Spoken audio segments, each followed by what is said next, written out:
Estábamos contando durante estos últimos días, ayer desarrollamos el tema por el femicidio de Daniela Cejas, la militante y activista por los derechos de las mujeres y trabajadora, vicepresidenta de Generar, la asociación que justamente está dedicada a acoger y proteger a víctimas de violencia de género. Ella fue asesinada entre la noche del 18 de enero y las primeras horas del 19 de enero de 2020, justamente en la sede de Generar, allí en calle 4 de enero al 6600. ¿Quién fue su femicida? Javier Sen. Era una persona con la que ella mantenía un vínculo sentimental y estaba a punto de finalizar.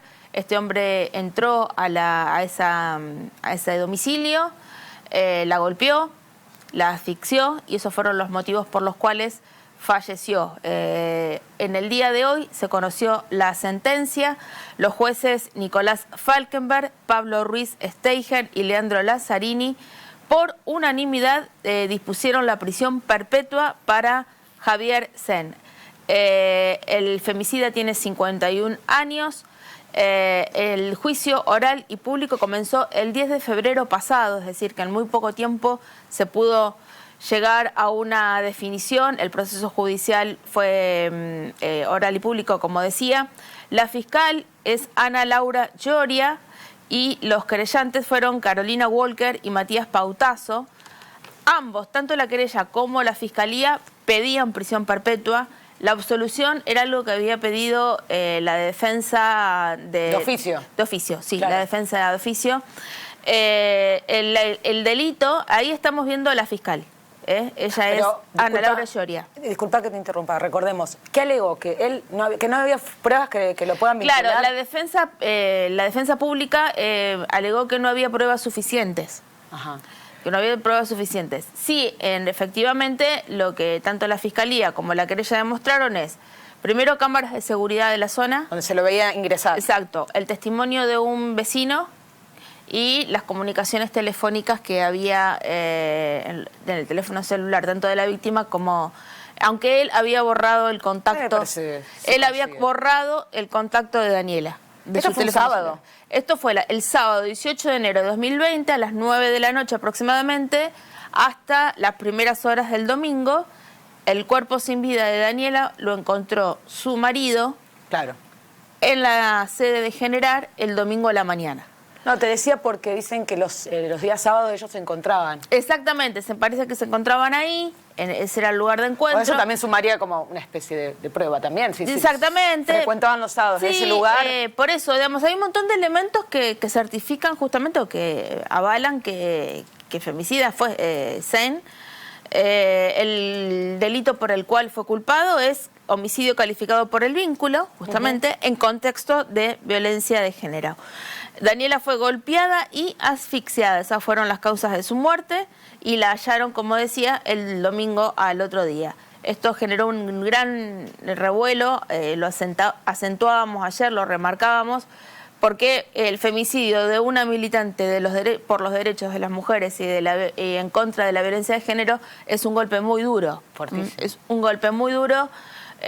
La muerte de cualquier persona, no hace falta que lo aclaremos, pero es... este contexto en este contexto es como pegarle al movimiento feminista o al movimiento de mujeres o al movimiento de los derechos o a la lucha contra la violencia de género donde más duele. Claro, la gran referente que militaba por los derechos de la mujer, exacto, la no violencia. Exacto. Pero bueno, por lo menos... Pero ya tenemos justicia. Un poco de justicia. Sí hizo justicia. Sí. ¿Y hoy también, el otro caso que también comentamos hace un tiempo aquí en ATP, se refiere al crimen de Lucio Dupuy, el niño de 5 años que fue asesinado por Magdalena Espósito Valenti y Abigail Páez. Una de ellas es la progenitora, la otra la pareja. Habíamos dicho que ya se conocían sus condenas, pero no la pena, digamos.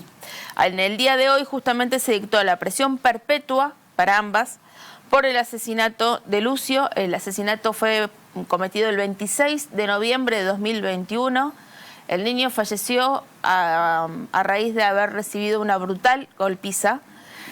El tribunal resolvió, por un lado, rechazar el planteo de inconstitucionalidad de la prisión perpetua efectuada por la defensa técnica. Hay todo un tema con el tema de la prisión perpetua porque en Argentina efectivamente no se cumple porque... Pero en este caso sí por la gravedad. Pero en este caso sí, muy bien lo que marca Nuna. Además, se decidió condenar a Espósito Valenti, es decir, a la progenitora, a prisión perpetua por el delito de homicidio, triplemente calificado por el vínculo, alevosía y ensañamiento. Y en el caso de Abigail Páez, la pareja de la madre del niño, fue condenada a prisión también perpetua por el homicidio doblemente calificado por alevosía y ensañamiento en concurso real con el delito de abuso sexual con acceso carnal por vía anal y por haberse cometido contra un menor de 18 años. Es tremendo, es espantoso, es muy cruel, pero bueno, también es cierto que hubo justicia. Yo no quiero hacer ninguna referencia, como lo hemos expresado en otro momento, acerca de la condición sexual de estas dos mujeres, ni de todo eso, porque me parece que no viene al caso. No pasa por ahí el problema, pasa por cómo cuidamos a los niños y a las niñas. Lucio estaba viviendo en condiciones de vulnerabilidad, ¿sí? Ya había sido golpeado, había asistido a un centro de salud, había ingresado con una fractura, asistía a un jardín de infantes, es decir, había un montón de resortes y de espacios tutelados por el Estado que podrían haber actuado. Y de hecho, en estos momentos está siendo tramitado el tema de pedir el juicio político a la jueza que dispuso que Lucio estuviese bajo la guarda de su madre. ¿Por qué? Porque el padre y el resto de la familia venían advirtiendo de estas situaciones de maltrato y sin embargo la justicia en ese momento determinó que, como se entiende que una madre o una mujer por ser madre es una buena persona, lo cual es bastante falso, pero como generalidad, bueno, se decidió que el niño tenía que estar con la madre y bueno, finalmente no se pudo evitar, pero esto se podría haber evitado. Sí. Se podría haber evitado porque tenemos que entender que acá este niño estaba en situaciones de vulnerabilidad. Eso es lo central. Hay que aprender a ver las alertas que manifiestan los niños a su manera. A su manera ellos manifiestan, pero además había todo un contexto familiar, social, una escuela, un jardín de infantes, un centro de salud. Había resortes del Estado que podrían haberse activado y por lo menos quitar a ese niño de ese hogar. Bueno, esperemos que salga la ley Lucio, que es lo que está luchando su abuelo. Yo en eso te quiero hacer porque veo que tenemos que seguir con el programa. No hay apuro. La Constitución argentina diera tratados internacionales en virtud de los derechos de niños, niñas y adolescentes. Hay juzgados de familias, hay juzgados específicamente dedicados a asuntos de niñez.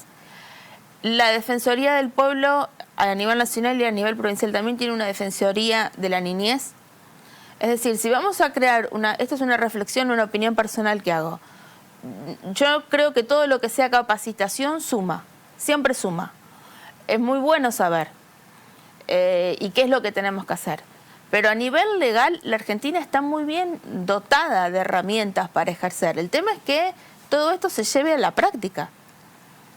Porque si no sumamos una ley, o sea, no estoy en contra, no estoy diciendo que esté mal, porque yo, de hecho, estoy de acuerdo con la ley Micaela, pero la ley Micaela por sí misma no soluciona la violencia de género. Es una forma de llamar la atención sobre lo que pasa. A ver, si nos tenemos que capacitar en género, nos tenemos que capacitar en los derechos de las infancias, si nos tenemos que capacitar en los derechos de las personas mayores, en los derechos de las personas discapacitadas, me parece perfecto, me parece bárbaro. Ahora, ya la normativa, el aparato legal de la Argentina tiene un montón de leyes vinculadas a los derechos de las infancias de niños, niñas y adolescentes, tratados internacionales, convenciones, la propia Constitución Nacional, la reforma de 1994, y además los jueces, los fiscales, todo el sistema, el Poder Judicial, la posibilidad que tiene el Estado de quitar a un niño, mejor dicho, el Estado puede quitar la potestad o asumir la guarda de un niño si se encuentra en condiciones de vulnerabilidad, ¿sí? O sea, si vamos a sumar una ley para capacitar y eso va a fortalecer, me parece fantástico. Pero en la actualidad hay un montón de normativa.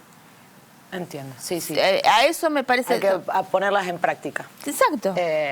Bueno, por lo menos un poco de paz para la familia. Lo que sí es paz para la justicia, también para la propia víctima, que puede descansar en paz.